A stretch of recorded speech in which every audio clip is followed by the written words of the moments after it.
Auspicious greetings to our friends around the world. This is Hui Cheng from Shan Monastery in Taiwan. I hope that this online session of Shan English Dharma services finds you well. Last week's session introduced the requisite understandings for the practice of vipassana or insight meditation in relation to human sentience and the sense of identity or self based on the 5 aggregates, which divide sentient life into 5 psychophysical elements of form, sensation, perception, volition, and consciousness. We may recall that this sense of self is erroneous since it is grounded on the perception that self is autonomous, independent, and unchanging. It is a sense of self that feeds the ego and thinks that it is the most important thing on planet Earth and gives rise to the underlying tendencies of craving and aversion when challenged or tempted. This awareness allows one to move onto the second level of vipassana practice, that is, the clear comprehension of the 5 aggregates through the 4 bases of mindfulness. Before we continue, it is essential that we understand the context in which Buddha taught the practice of mindfulness. During the time of Buddha, many of whom who received such teachings were experienced practitioners who engaged in meditation all day long and had already reached advanced stages of praxis. Some were already enlightened beings. This said, some of the objects of mindfulness as prescribed by the Buddha would be difficult to understand and perhaps unrelatable if one were just a beginner. As such, this session will discuss the objects of mindfulness relevant to the typical meditator of modern-day society. The 4 bases of mindfulness, as expounded by Buddha, serves as the framework for mindfulness in all areas of one's moment-by-moment life.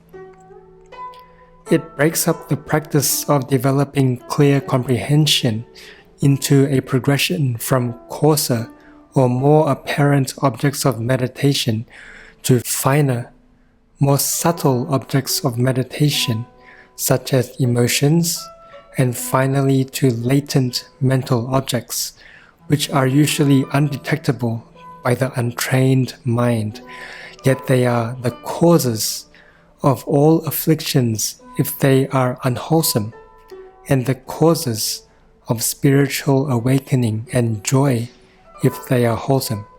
As we gently remind ourselves to be present from moment to moment, we are training ourselves to set and reset the mind on the ever-changing physical and mental phenomena. Whenever we remind ourselves to be mindful, mindfulness is readily established and allows us to be receptive and open, soft and understanding. However, mindfulness is not a forced type of hyper-attentiveness. It is more an attitude we develop of often wishing to give rise to gentle alertness. With practice, this state of mind becomes habitual, and little effort is needed to maintain it. With this gentle mindfulness of meditation objects, we are able to use the guidance of clear comprehension to accurately and lucidly reveal the true nature of things, empowering oneself to abandon the causes of suffering and cultivate the causes of wisdom, joy, and peace.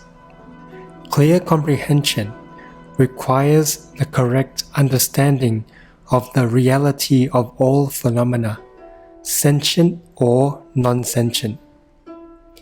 That is, it is the ability to see the inherent impermanence, dissatisfaction, and non-self of all phenomenon. As paradoxical as it may seem, impermanence is synonymous with hope, while dissatisfaction inspires motivation and compassion. Non-self allows for wondrous existence, and therefore should be seen in a positive light. This is true because only when things are fluid, improvement and progress may be made. Only when we are aware of dissatisfaction will we strive to transcend it and help others to do so. Only when things and people do not have a fixed nature can they transform into something more wholesome. Likewise, with impermanence, a dire situation may improve, while dissatisfaction inspires one to not repeat that which causes future suffering. With non-self, we learn to disown tendencies towards greed, anger, and ignorance, while adopting generosity, compassion, and wisdom.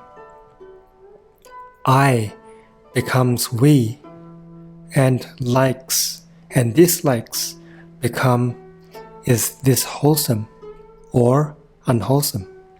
On a preliminary note for the practice of the first 3 bases of mindfulness, it is important to make the distinction between bare awareness and conceptual investigation.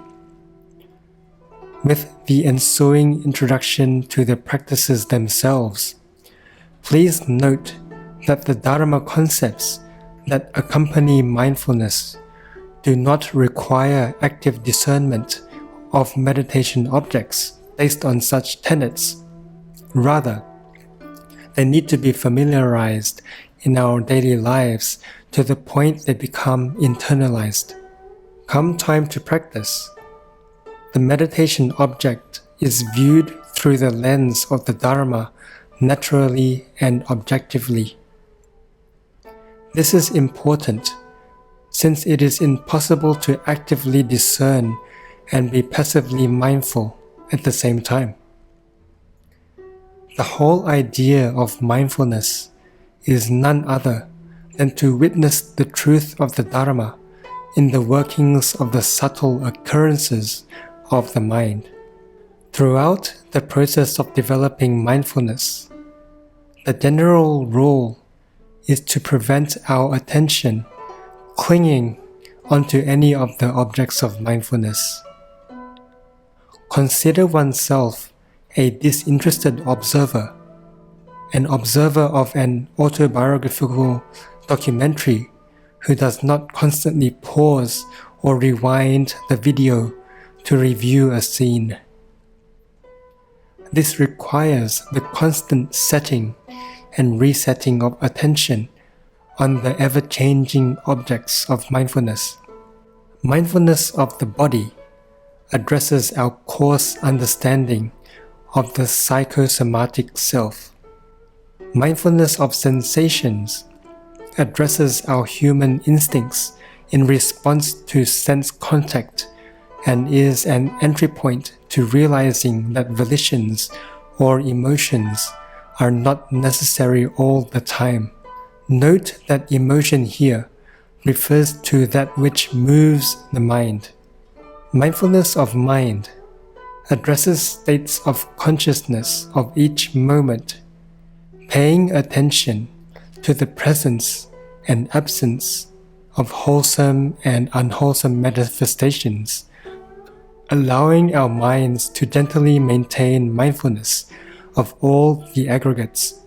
Mindfulness of dharmas addresses primarily the fourth aggregate of volition and pays attention to the fleeting mental events. This requires acute mindfulness to detect, as they are subtle and latent mental processes.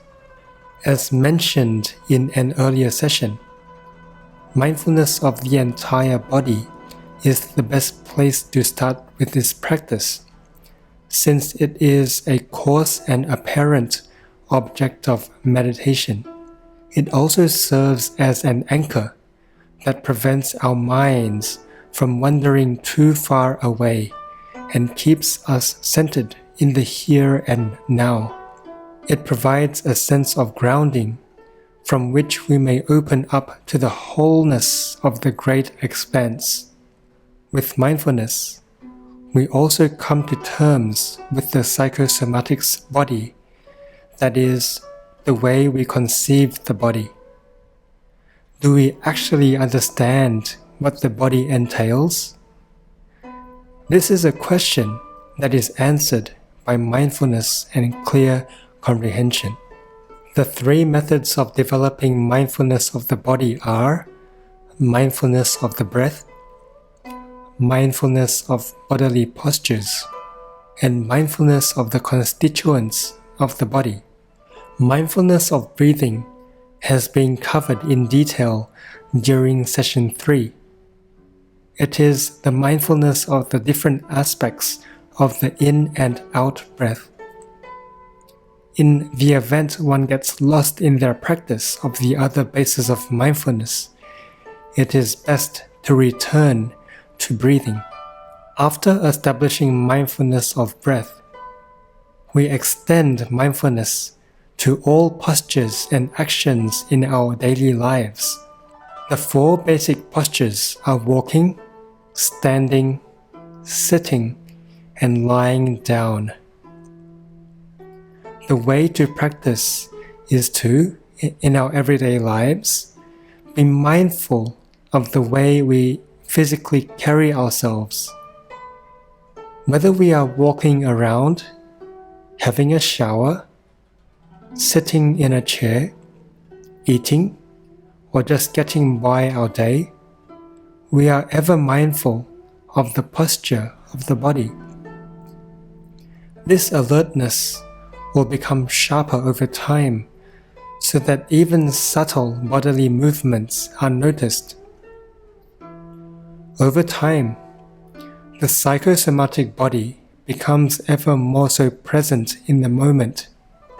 Going further, we see the body as a collection of constituents by body scanning. We start either from the soles of the feet and work our way up, or start from the crown of the head and work our way down. As the Satipatthana Sutra puts it, in this body, there are head hairs, body hairs, nails, teeth, skin, flesh, tendons, bones, bone marrow, kidneys, heart, liver, pleura, spleen, lungs, large intestines, small intestines, gorge, feces, bile, phlegm, pus, blood, sweat, fat, tears, skin oil, saliva, mucus, fluid in the joints, and urine. This helps us to see the body as body, not as my body or as myself, but simply as a physical form like all other physical forms. In all fairness, what part of the body represents us? The skin, the face, the lungs, the head? After placing mindfulness on the body in this way, we gain a psychosomatic understanding of oneself free from the vices of the ego. Mindfulness of sensations here refers to that of the second aggregate. Sensations can be classified in several ways: pleasant, neutral, and unpleasant.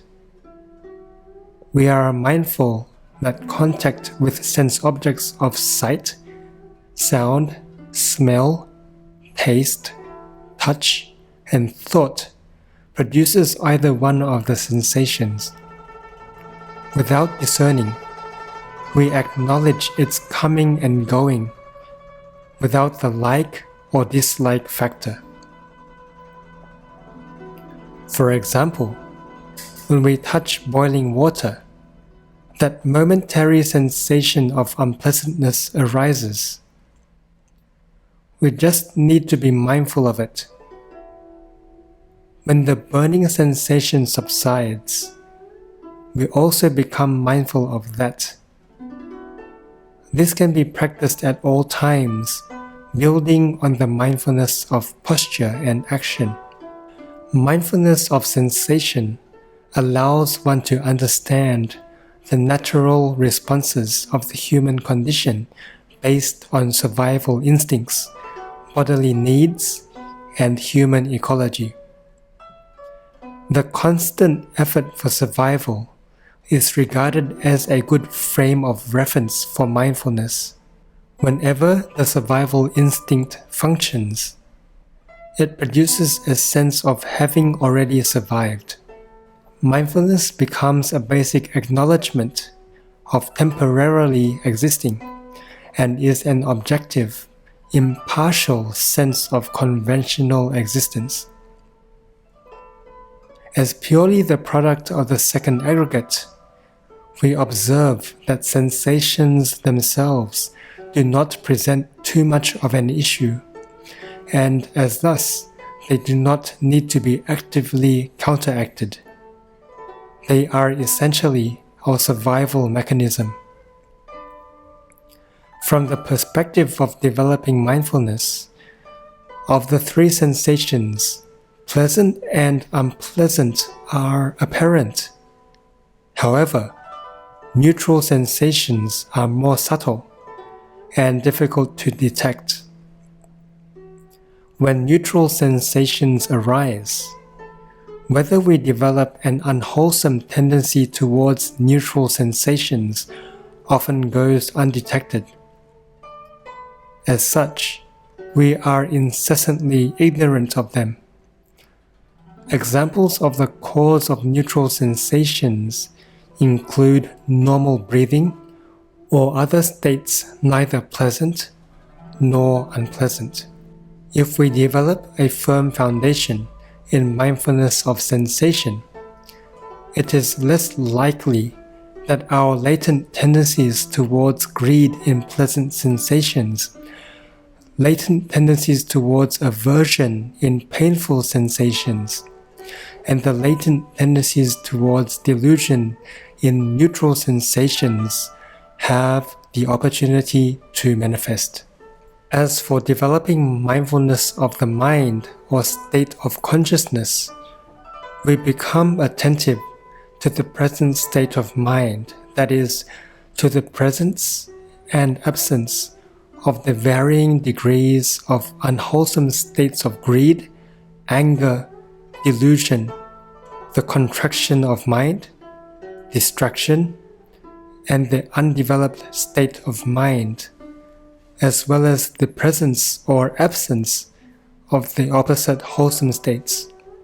Unwholesome states are more straightforward. However, the wholesome states of non-greed, non-anger, and non-delusion are more difficult to understand. Non-greed refers to generosity, selflessness, and renunciation.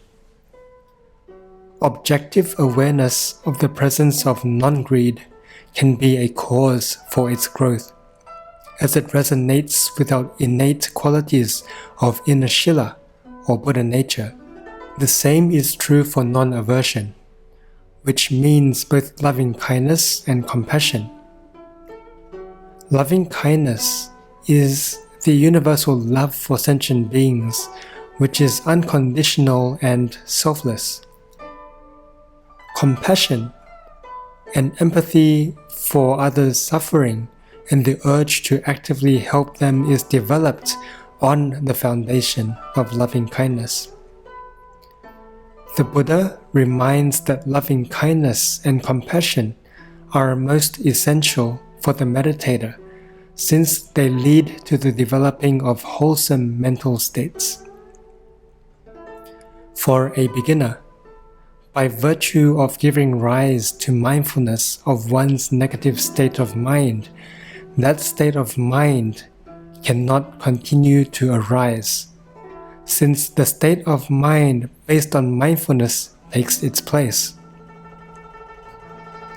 It is perhaps important to note that consciousness arises at every instance of sense contact, which arises and ceases at lightning speed. Thus, sustained practice of mindfulness is necessary to take effect. For example, if we notice ourselves giving rise to unwholesome tendency of greed as we see ice cream, we give rise to the wholesome state of mindfulness of this greed. When we are mindful of greed, this in and of itself is considered a wholesome state. And unwholesome states cannot coexist with wholesome states. As soon as we stop being mindful, our tendency of greed towards ice cream may get the better of us and entertain itself by inspiring us to act out and eat the ice cream. Such mindfulness plays a role in morality, as it offers us a choice to refrain from acting out. As we continue with this practice, gradually, our mindfulness becomes subtle to the point where we are just mindful of the arising and ceasing of such states of mind without effort. Presence of delusion means that one has mental confusion, ignorance, and mental blindness. It means that one sees impermanence as permanence, and dissatisfaction as satisfaction, and non-self as self. For example, when things start to change, one becomes perturbed, especially when one loses an object of desire or is in the company of the despised. One is unaware that things are actually changing all the time and demands that things remain the same, though that never happens. One sees entertaining desires as satisfaction. However, in the long run, they are innately dissatisfactory, as they give rise to unwholesome mental states which inevitably lead to suffering. The presence of non-delusion means that one understands the truth of impermanence, dissatisfaction, and non-self or emptiness. Subtler states include the contracted mind, referring to the mental state of blur or stagnation. Distraction refers to the mind that is scattered, restless, and jumps around like a monkey, while the undeveloped mind refers to a weak, fearful mind easily influenced by circumstances. A great mind refers to that of the Bodhisattva who gives rise to bodhicitta, the mind of aspiration for enlightenment for the sake of all beings. Likewise, the awareness of the presence and absence of these states suffice. In short, mindfulness of unwholesome states of mind quietens them, while mindfulness of wholesome states of mind encourages its development. The fourth foundation of mindfulness requires acute yet gentle attention on the fleeting mental events based on the Buddhist frameworks of the 5 aggregates and 5 hindrances. Such frameworks are not to be intellectualized during mindfulness practice. Rather, they are to be pondered on during one's daily life so that one develops understanding of them. Come time to practicing the mindfulness of dharmas, one may naturally understand how they function in one's own subjective experience. As for this foundation of mindfulness, one's mind needs to be already in a very calm state for effective mindfulness to emerge. As such, most meditators do this after settling the mind with shamatha meditation. The purpose of mindfulness of mental events is to see exactly what leads to dissatisfaction versus what leads to joy and liberation. We are then empowered to renounce that which leads to dissatisfaction and cultivate what leads to joy and liberation. It addresses the aggregate of volition.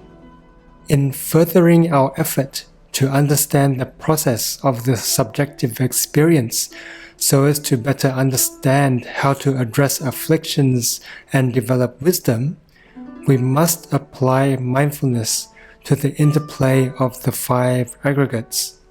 One may apply mindfulness with the pattern. Such is body. Such is the arising of body. Such is the ceasing of the body. Remember that body here refers to the 6 faculties and their respective sense objects. The same pattern is repeated for sensation, perception, volition, and consciousness. It is important to remember that each moment of existence is brief, even briefer than a strike of lightning. The reason why we think that existence is continuous is due to our lack of understanding of impermanence. For instance, our body in the present moment is different from what it was a millisecond ago, since the cells have undergone many changes. Every time your heart beats and every breath you take, your body has changed. Once we develop mindfulness of the 5 aggregates, we may continue to contemplate the impermanence, dissatisfaction, and non-self of each instance of the aggregates as we experience sense contact.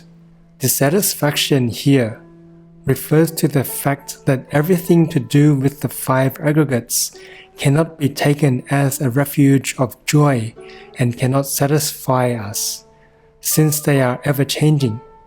Non-self refers to the inherent lack of autonomy of all phenomena and beings. For example, we cannot choose how long we live, and inanimate objects cannot decide what they become. Slowly and with sustained practice, we see that all phenomena only conventionally exists with causes and conditions, and become less bothered by the transient nature of life. Rather, we embrace impermanence as hope for change, dissatisfaction as motivation for compassion, and non-self as the potentiality of transforming unwholesomeness into wholesomeness. During advanced stages of mindfulness practice, one may encounter certain spiritual obstacles. They may be represented by the 5 hindrances of sensual desire, ill will, lethargy and drowsiness, restlessness and worry, and skeptical doubt, which prevents the attainment of deep meditation states and the arising of wisdom in everyday life. A simile illustrates the effects of the 5 hindrances. As we observe our own reflection in a pool of water, Sensual desires are like a multicolored water surface where we cannot see our own reflection. Ill will is like boiling water, with bubbles breaking at the surface of the water, while sloth and torpor is like water overgrown with moss. Worry and restlessness are like ripples on the water surface, while skeptical doubt is like muddy, murky water. In the above situations, one cannot see one's true self. Likewise, one cannot see things as they really are. We wear the spectacles of delusion. To overcome these, one may apply mindfulness with the pattern. When sensual desire is present, know that it is present. When sensual desire is absent, know that it is absent. Know how arising of unrisen sensual desire comes to be. Know how abandonment of arisen sensual desire comes to be. Know how the no future arising of sensual desire comes to be. The same pattern is repeated for ill will, lethargy and drowsiness, restlessness and worry, and skeptical doubt. Sensual desires may be counteracted with contemplation of impermanence or impurity of body. Ill will may be addressed with developing loving kindness. Sloth and torpor may be dealt with using perception of light meditation or walking meditation. Worry and restlessness may be settled with mindfulness of breathing. Skeptical doubt may be overcome with the study of the Dharma, devotional practices, and strong resolution. At first, such mindfulness is accompanied by the mental thinking of the pattern of investigation as well as the labeling of the hindrances, though over time, as one becomes familiar with them, less mental effort is needed. After self-diagnosing one's hindrances with mindfulness, one may choose to engage in the antidotal practices to address them. Over time, one becomes thoroughly aware of the hindrances themselves and of their absence. One will become aware of the types of thoughts and stimuli that set off the arising process. One may also become indirectly aware of the effort required to counteract the hindrances as well as the methods that should be used. Here, the mindful analysis of the 5 hindrances can be likened to the work of a doctor. With the meditator being the doctor, the first course of action is to diagnose the illness of the mind, that is, to examine its symptoms and to identify its cause. The second course of action is to provide a prognosis of the extent of the illness. And the third course of action is to devise a treatment plan which includes prescription of the right medicine as well as a relapse prevention plan. To wrap up this mini-series on Buddhist meditation, we may recall that Buddhist meditation was developed based on the Buddha's insight into the human condition and has the goal of leading one to enlightenment. In other words, it has the goal of acknowledging and eliminating mental afflictions and ignorance so that one may see the world clearly and as it is through the eyes of prajna wisdom. It allows one to live in this world but not be bothered by it, and intricately engaged with its affairs but not be caught up in them. However, Successful meditation is dependent on certain prerequisites. Meditation should not be viewed as an isolated practice that can stand on its own. To be effective, meditation must be practiced along with morality and wisdom, which together make up the threefold training. Without a firm moral foundation, meditation is impeded by incompatible motives and a sense of guilt and restlessness. Without the guidance of right views and vows, meditation is blind and will never produce the wonderful results it should. Without wisdom, even if one's meditation produces good physical and emotional results, one will not find lasting joy and freedom from delusions found in one's insight into selflessness, nor will one have the clarity and capacity of mind to altruistically benefit myriad beings. Shamatha works to calm the mind in preparation for vipassana, which develops clear insight into the reality of phenomena by mindfulness of one's subjective world experience. Most importantly, meditation is not confined to the meditation cushion. Rather, it is an attitude of life to be maintained at all times. Thank you for joining us for session 5 of the mini-series on meditation. If you find this Dharma service beneficial to your practice, please subscribe to the Foguang English Dharma Services YouTube channel and share it with your friends. May the merits of this session bless you with the conditions conducive of right meditation and wisdom. Feel free to tune in next week for more Dharma talks by amazing speakers from around the world. See you next week. Amitofo.